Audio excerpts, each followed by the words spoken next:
Yun guys, good morning. Welcome to my channel again. Ako si Ernest. So maiden flight ng RC Era C189 dito sa may simbahan. Okay. So remote controller. Then turn on natin yung full charge na pala nga siya. Full charge na siya kagabi. So on natin yung aircraft. Yun. So may misa ngayon, sana hindi bawal dito magkalipad. Hindi naman yata tayo makaka-estorbo. So ayun, turn on na yung aircraft. Tingnan natin. Maiden flight RC Era C189.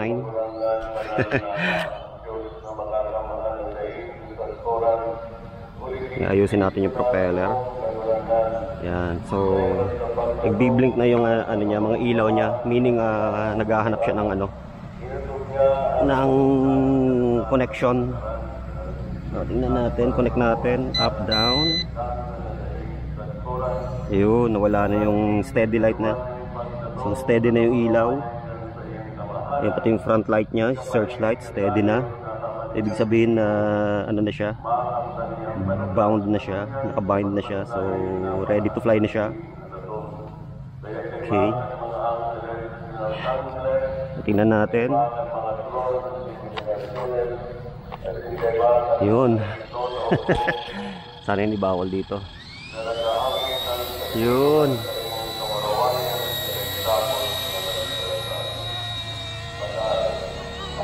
Yun, maiden flight to ha. As in first time na flight to. Walang rehearsal. As in first time na flight.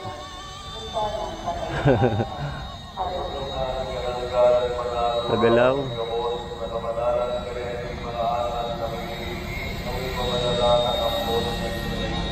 Nice altitude hold. Very nice.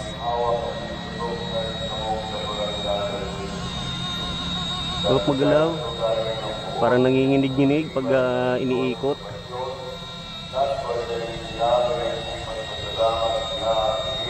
Ang ganda ng tunog. Ayun o, nanginginig. May vibration.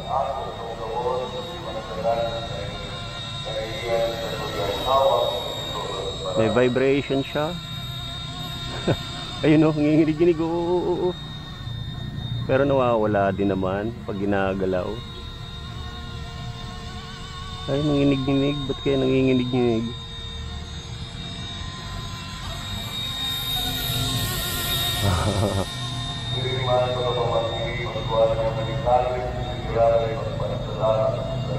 Yun, hindi na nanginginig-nginig. May vibration siya eh.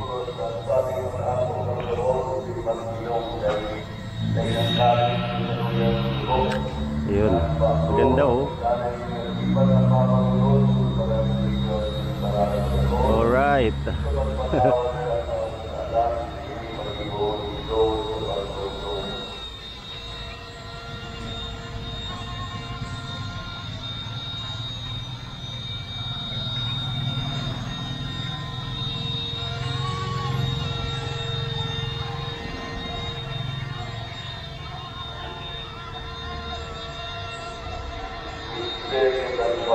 Hindi ko lang palalayuin para hindi maka-estorbo, para hindi mag-create ng attention, kasi mayroong may nangyayaring banal na misa. So hindi ko lang siya palalayuin para hindi siya makaagaw ng attention.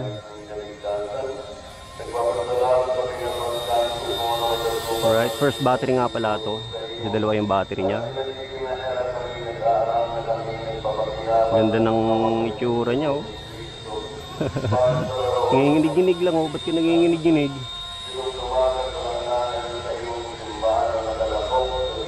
Oh, pag iniikot mo siya, ano yun oh, nanginginig oh. May vibration.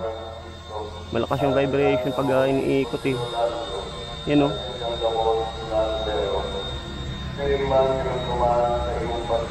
May vibration.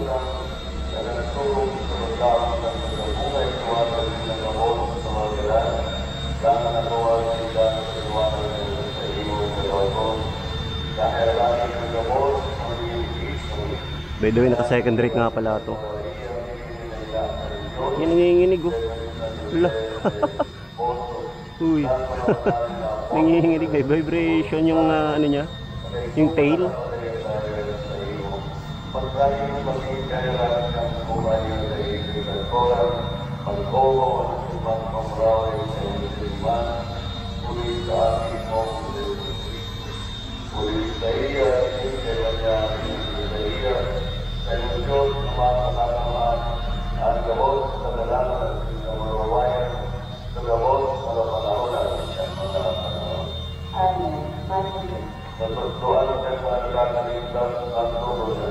May vibration?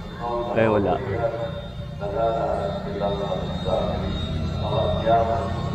Ayun o, may vibration. Iba-vibrate siya oh.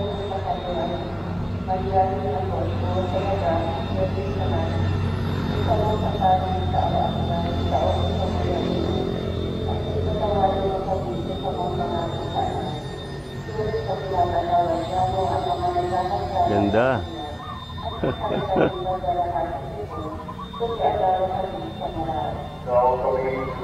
May vibration.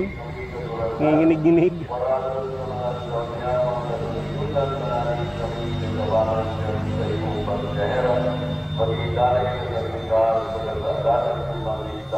Nginginig-nginig ah.